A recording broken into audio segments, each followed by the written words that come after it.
Are you tired of cooking something different for your whole entire family to ensure that everyone has something to eat? Then today's video is for you.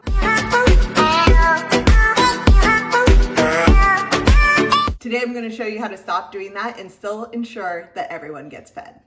Hey there, my name's Amy. I'm a mom and natural food chef. I have two little boys that are 6 and 3, just recently turned those ages, so I'm still remembering.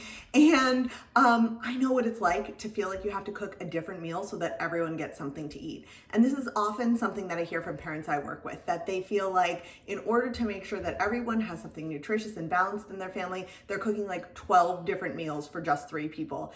And I know that this can drive you crazy. It takes more time to cook, it takes more time to clean, it takes more time to think about it and plan the groceries that you need to buy, and it's so frustrating, and I wanna help you stop doing that. First and foremost, I wanna share with you my system, the thing that I have seen work for myself and a bunch of other families who have tried this based on my recommendation to stop being a short order cook. How you can build a meal that the whole family is going to eat and that you're gonna feel good about serving, not just in how they eat it, but also in what it takes to make it.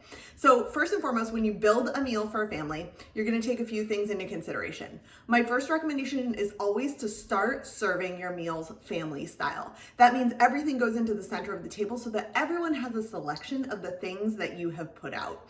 And this means that instead of building everyone's plate individually, this is gonna allow you to empower your family to make their own selections. I know that this can be a little bit of a nerve-wracking change at first, but I'm gonna include a link down below that explains why this is actually one of the best ways that you can start getting your kids to branch out and eat different things in a low pressure situation.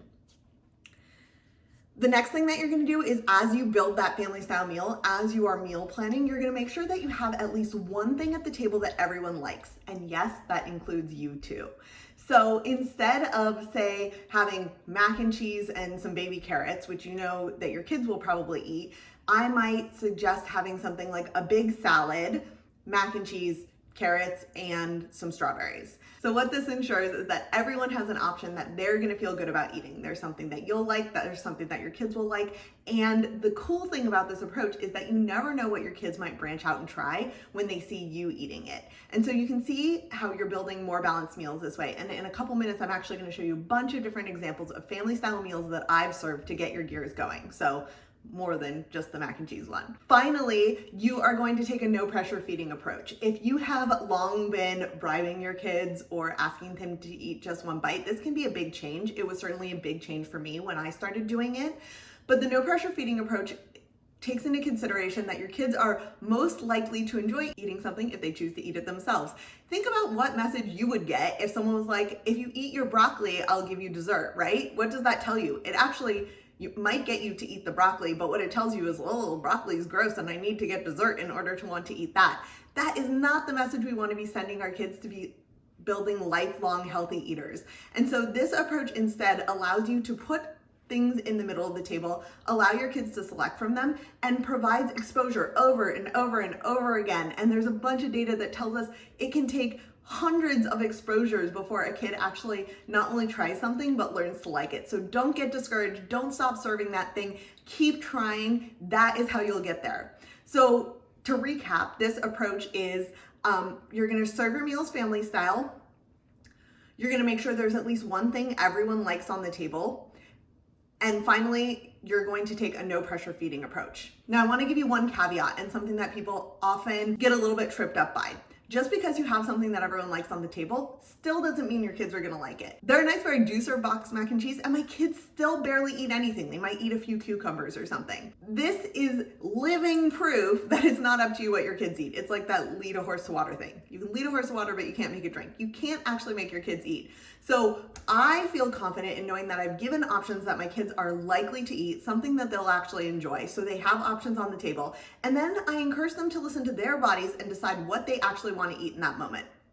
Now, there are more layers to this, and I can do some future videos. If you're interested, let me know in the comments around how a feeding schedule plays into this, as well as the importance of us as parents making the selections and not our kids. Those are all different videos for a different day. But suffice it to say that it's not up to you whether your kids eat. It's up to you what's served, when it's served, and where it's served, and your kids get to decide whether and how much. And this is an approach that's been studied by Ellen Satter. And if you want to know more about that, you can check out the links in the show notes below. So next, I want to show you some examples of what these meals look like on our family's table. I share these all the time in my stories on Instagram at The Family Kitchen Coach.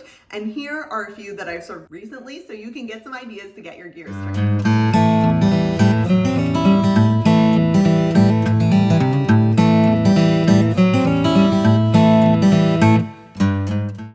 And finally, I want to provide you with a tool that I found really helpful.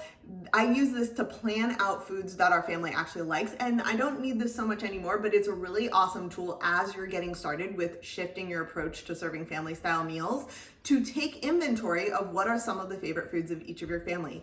So I have a download link down in the show notes below that you can access and get this free download. And it's gonna provide you a little easy, cute thing that you can put on your fridge that says our family's favorite foods. Across the top here, you can put everyone's names, and then you can list their favorite foods underneath. And what I use this for when folks are first getting started is an easy way to plan meals. So if you are, say, serving a spicy Thai curry, and you know your kids probably aren't going to touch that, like mine aren't, but they will eat sliced bell peppers and brown rice, then that's an easy way to pair the Thai curry that my husband and I will love with the sliced bell peppers and the brown rice to get them some balanced options and to make sure that we have something we enjoy eating as well.